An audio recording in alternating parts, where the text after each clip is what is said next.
Berlatar di negara Tiongkok, kita diperlihatkan aksi para polisi dalam membebaskan sandera yang ditahan oleh para teroris. Tanpa butuh waktu lama, pasukan polisi yang dibagi menjadi 5 tim itu bisa dengan mudah melumpuhkan dan menangkap satu persatu teroris yang berjaga di sana.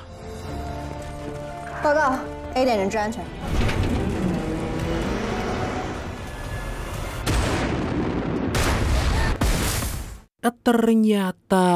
Ternyata aksi tersebut adalah simulasi yang dilakukan oleh pasukan khusus wanita atau yang biasa kita panggil Polwan. Melihat kemampuan hebat dari para anggotanya itu, seorang kapten polisi bernama Gao merasa sangat bangga dan memuji para pasukan wanita itu. Di sana dia pun mengenalkan seorang anggota bernama Xiao yang kini naik jabatan menjadi wakil kapten polisi.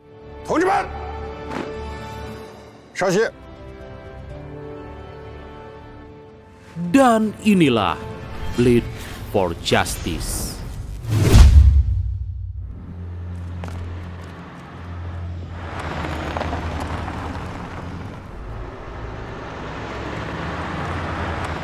Sementara itu, di sebuah markas mafia terlihat seorang pria bernama Wang bersama seorang wanita yang cantik mencenet amburahoy bernama Shen lagi berpura-pura akan mengirim barang ke tempat itu. Tentu aja penjaga di sana mencoba menahan mereka dan menanyakan isi truk yang mereka bawa, tapi tiba-tiba Wang menerobos masuk dan menyerang semua anggota mafia yang ada di sana.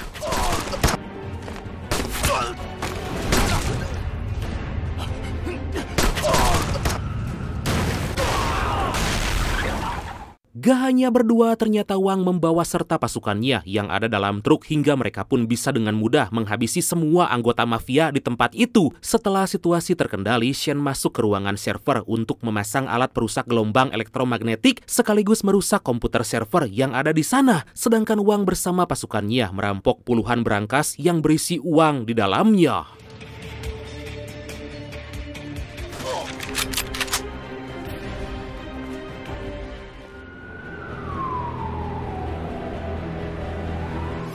Singkat cerita, bos mafia yang tadi dirampok bernama Zhao mendapat laporan tentang perampokan itu. Dari sana Zhao pun kembali ke markas dan menanyakan kejadian itu pada anak buahnya yang masih hidup yang kita sebut aja Batok aja lah ya, sesuai request dari brand kita yang satu ini. Aduh, melihat semua uang di sana yang bernilai 50 juta yuan atau senilai 111 miliar rupiah telah hilang, Zhao yang tentu aja sangat emosi langsung membunuh Batok saat itu juga.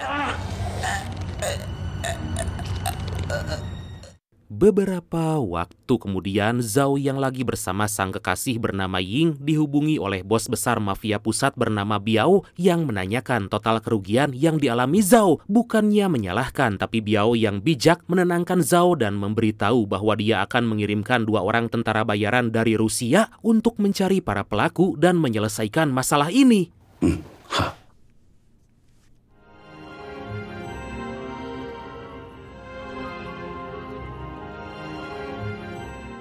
Di sisi lain, pihak kepolisian mendapat informasi tentang kedatangan 2 tentara khusus yang diketahui bernama Sergi dan Katrina yang ternyata adalah buronan Interpol. Di sana Gao meminta anggotanya agar mencari dan segera menangkap kedua buronan itu sebelum mereka melakukan tindak kejahatan.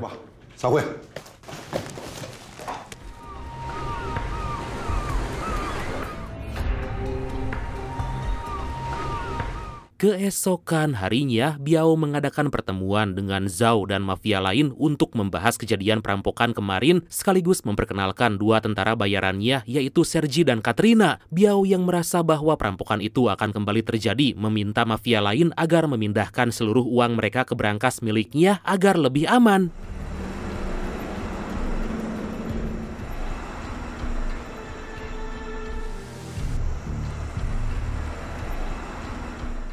12 jam kemudian terlihat iring-iringan mobil pengangkut Wang mulai bergerak menuju markas Biao, sedangkan di sisi lain Wang dan Shen lagi memantau dari kejauhan. Hingga saat iring-iringan mobil itu berada di tengah jembatan, tiba-tiba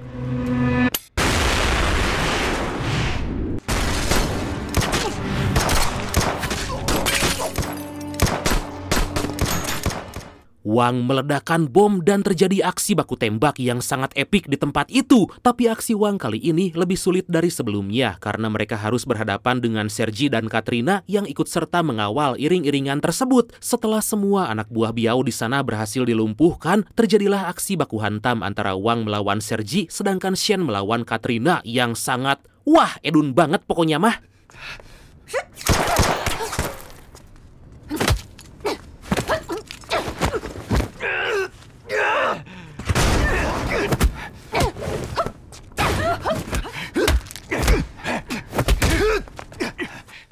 Sangat disayangkan karena sebuah bom Shen akhirnya bisa dilumpuhkan sedangkan Wang yang kewalahan langsung mencoba kabur disusul Sergi yang segera mengejarnya. Di tengah kota Xiao yang lagi menghirup udara segar ditemani anggotanya yang cantik bernama Seul gak sengaja melihat Sergi ada di sana. Gak mau kehilangan targetnya itu, Xiao segera mengejar Sergi sedangkan Seul mengejar Wang.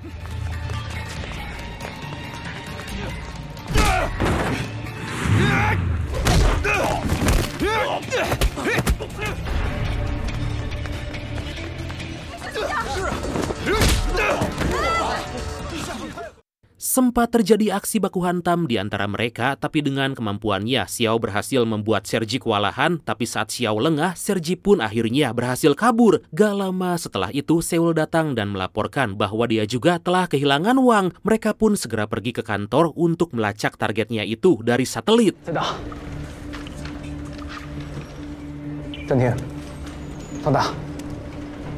Di kantor, Gao mendapat informasi dari anggotanya yang bernama Li bahwa Sergi dan Katrina didatangkan ke sana atas suruhan dari mafia bernama Zhao. Mengetahui bahwa Zhao bergerak di bidang bisnis ilegal, Gao segera mengerahkan pasukan untuk mencari letak markas Zhao serta menangkapnya. Aduh, film Cina mah emang susah nama-namanya, hampir mirip, banyak lagi pemerannya. Aduh.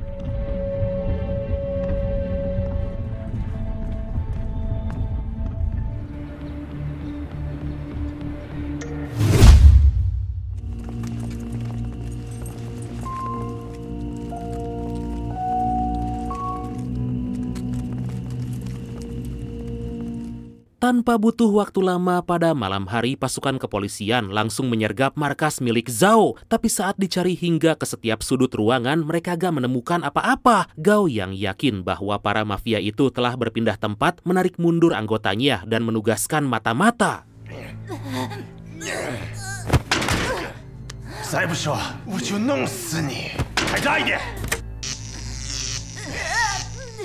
Sementara itu Shen yang tertangkap disiksa habis-habisan dan diinterogasi agar mau berkata siapakah orang yang menyuruhnya. Tapi Shen yang udah babak belur dan disetrum tetap aja gak mau buka mulut. Biao pun memerintahkan Sergi agar berhenti dan meminta Zhao serta rekannya yang bernama Jia untuk pulang.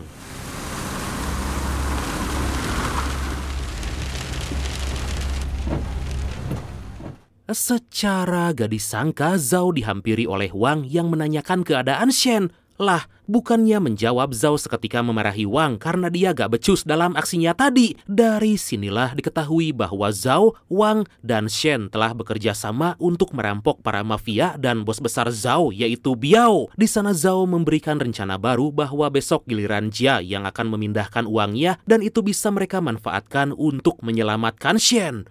Oh, begitu.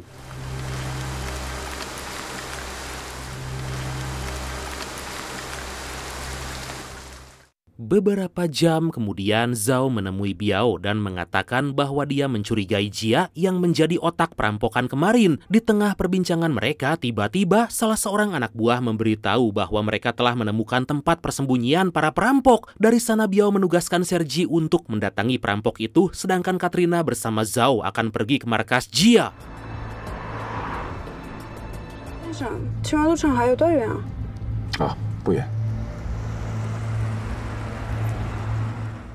Zhao ternyata membawa Katrina ke sebuah rumah yang telah dia siapkan. Hingga saat mereka masuk ke rumah itu, Wang berpura-pura menyandra Zhao sedangkan anak buahnya menyerang Katrina dan terjadi aksi baku hantam di sana.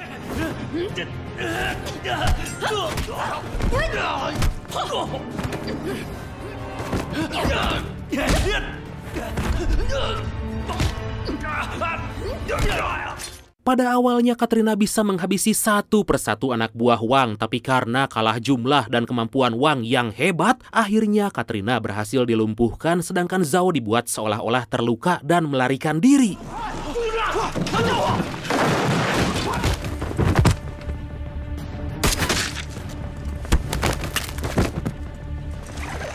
Di sisi lain, pihak kepolisian yang udah tahu bahwa para mafia akan memindahkan uang ke tempat lain segera menyergap markas Jia. Gak butuh waktu lama, Jia pun akhirnya ditangkap dan anak buahnya satu persatu berhasil dilumpuhkan.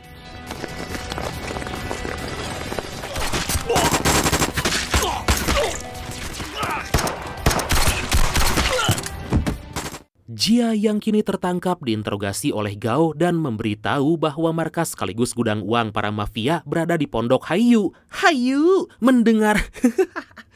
Mengetahui hal itu, Gao menugaskan anggotanya untuk mencari tahu letak pasti pondok tersebut serta menyiapkan pasukan agar segera bersiap-siap untuk melakukan aksi penyergapan. Aduh, kenapa sih nama pondoknya harus Haiyu gitu? Haiyu!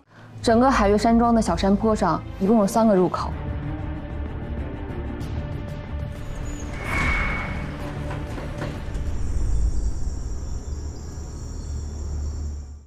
Sementara itu Zhao yang terluka lagi diobati oleh Ying dan mengatakan pada Biao bahwa dia telah dijebak oleh Jia, di mana Jia telah memberikan lokasi palsu tempat pengiriman uang. Alhasil kini Katrina tertangkap dan Jialah dalang dibalik perampokan itu. Biao yang belum tahu bahwa sebenarnya Jia ditangkap polisi hanya bisa terdiam mendengar penjelasan dari Zhao, tapi Sergi yang emosi segera menghampiri Shen dan kembali menginterogasinya.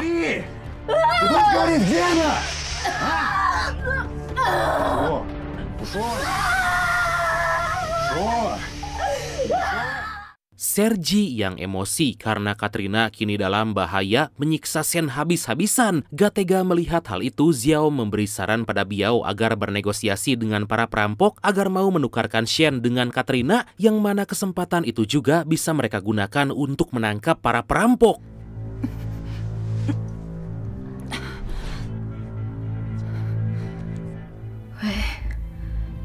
后天下午2点。 Keesokan harinya, Biao membawa Sergi ke pondok Haiyu yang akan menjadi lokasi pertukaran. Di sana Biao menugaskan Sergi agar menyiapkan pasukan di setiap sisi lokasi dan akan menyergap para perampok saat pertukaran selesai.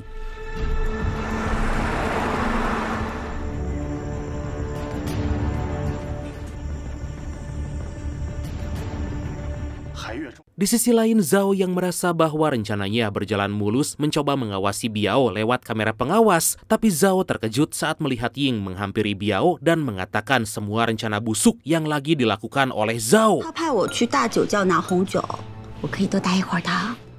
Ternyata selama ini Ying ditugaskan memata-matai Zhao karena Biao merasa bahwa Zhao akan menghalalkan segala cara untuk menggantikan posisinya. Setelah mendengar semuanya dari Ying, Biao pun tinggal menunggu waktu yang tepat untuk menghabisi Zhao. Zhao yang merasa rencananya kini telah hancur seketika emosi dan pergi mendatangi Biao.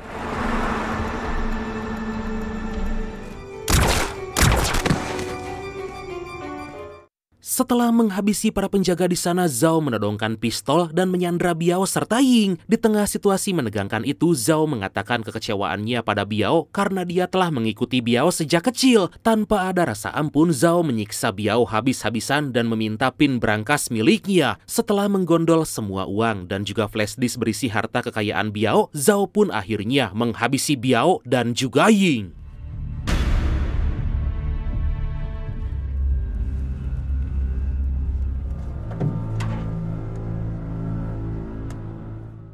Singkat cerita, hari pertukaran pun tiba. Terlihat Sergi udah tiba di pondok dengan membawa Shen. Zhao yang ada di sana dengan watados alias wajah tanpa dosanya menanyakan keberadaan Biao. Tentu Sergi yang gak tahu kejadian sebelumnya itu pun menjawab bahwa Biao sedang istirahat dan akan segera menyusul.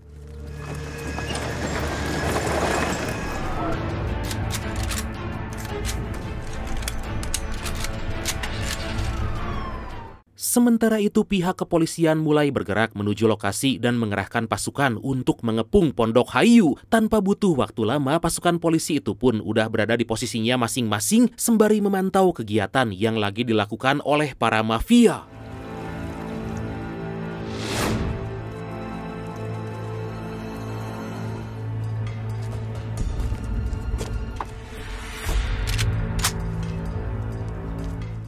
Gak lama kemudian akhirnya Wang bersama anak buahnya datang membawa Katrina dan disambut oleh Sergi yang juga udah menyiapkan Shen. Tanpa banyak bicara pertukaran itu pun dimulai hingga saat Shen dan Katrina bertemu di tengah jembatan, tiba-tiba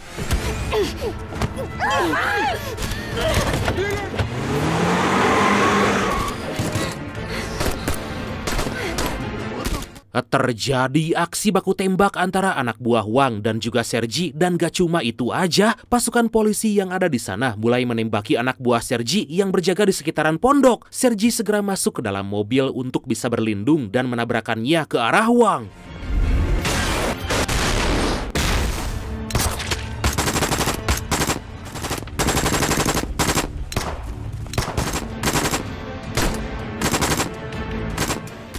Beruntung Sergi dan Wang bisa selamat dari ledakan itu, tapi mereka akhirnya melanjutkan pertarungan dengan tangan kosong. Begitupun Shen dan Katrina yang tangannya sama-sama terikat berusaha menjatuhkan satu sama lain.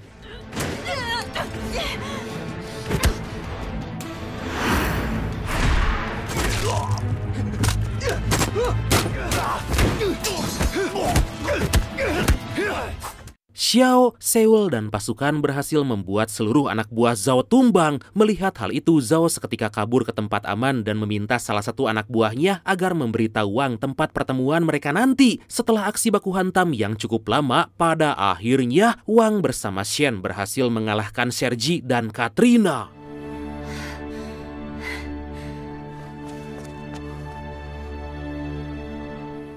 Beberapa waktu kemudian di tempat pertemuan, Zhao berkata pada Wang dan juga Shen bahwa dia telah menghabisi Biao serta membawa flashdisk berisi harta kekayaan bos mafia itu. Tapi saat flashdisk itu dibuka, Zhao seketika syok karena ternyata flashdisk itu palsu dan gak terdapat uang sama sekali. Di tengah kepanikannya itu, Zhao tiba-tiba teringat bahwa Biao memiliki kalung yang bentuknya sama percis dengan flashdisk tersebut. Gak mau membuang-buang waktu, Zhao segera pergi ke kediaman Biao, tapi baru aja dia pergi, pasukan kepolisian datang menyergap Wang. Hingga lagi dan lagi, aksi baku tembak pun gak bisa dihindarkan.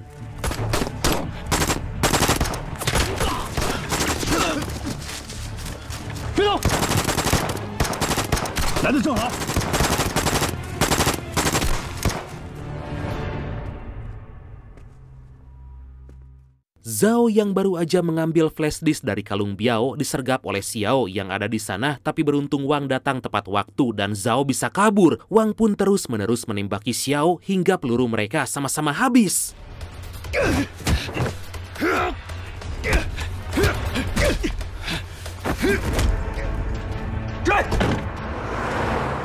Di sisi lain, Shen yang terluka parah mencoba kabur bersama anak buah Zhao yang tersisa, tapi di tengah perjalanan, Li dan Seul melihat rombongan Shen yang akan keluar dari area pondok tersebut. Gak mau kehilangan targetnya lagi, para polisi itu pun segera mengepung dan menangkap Shen.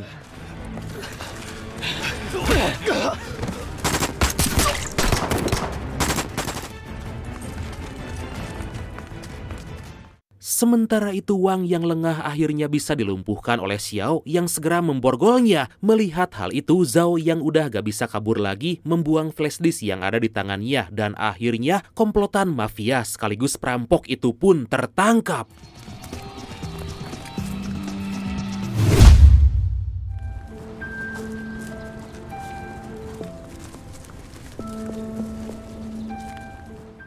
Singkat cerita, pihak kepolisian menyita semua uang serta harta kekayaan yang ada di sana dan aksi penangkapan yang dilakukan oleh Xiao bersama anggotanya sangat diapresiasi oleh Gao. Setelah semua penjahat dipastikan tertangkap, Gao, Xiao, Seul, Li, dan semua anggota polisi merayakan hari keberhasilan mereka.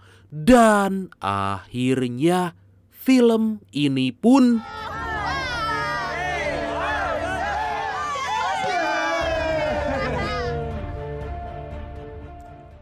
tamat.